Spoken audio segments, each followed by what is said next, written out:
we've got to do everything we can to vacuum up intelligence from Europe, from the Middle East. That means we've got to work more closely with our allies. And that's something that Donald has been very dismissive of. Well, so that is Hillary Clinton. So do actions speak louder than words? What kind of communication does she have with allies or after an operation or with her officials in the field? Let's bring in now Greg Hicks. He's a former deputy chief of mission at the U.S. Embassy and a whistleblower with this whole Benghazi investigation. He's also worked along with Libya as well as Syria, Yemen, and Afghanistan.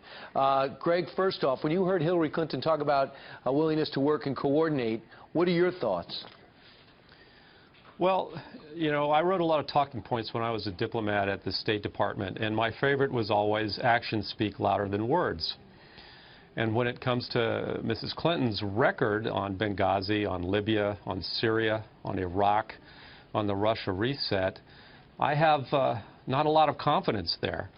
There's very little that she can say that would change my views, to be honest with you. And you have over 600 requests for additional security under Hillary Clinton's State Department, went pretty much unanswered, and you had an ambassador that couldn't get in touch, who's a good friend with Hillary Clinton at a time of need, correct?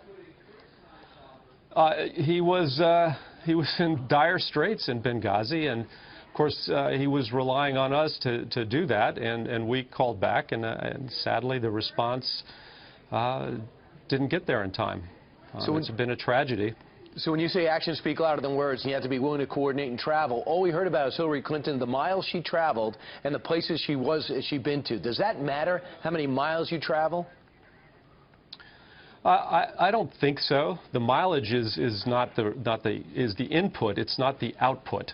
And what Mrs. Clinton needs to be graded on are the outputs. And again, look at Libya today, look at Syria today, look at Iraq today, look at over 500,000 people, poor innocent people who have died. Right.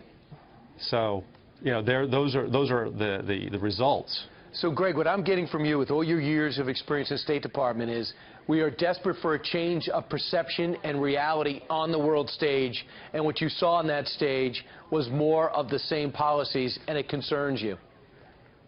Very much so. I saw exactly the Mrs. Clinton that I've seen for most of my life. And Mr. Trump, on the other hand, I think raised the most important national security issue that we face today, and that's the issue of North Korea. And he's spot on in saying that China has to be pushed to disarm North Korea. Greg Hicks, we've always appreciated your input because you have real-world experience with somebody that could be the next President of the United States. We have to know what we're getting into if indeed that happens. Gregory Hicks, thanks so much. Thank you very much, Brian. Appreciate it.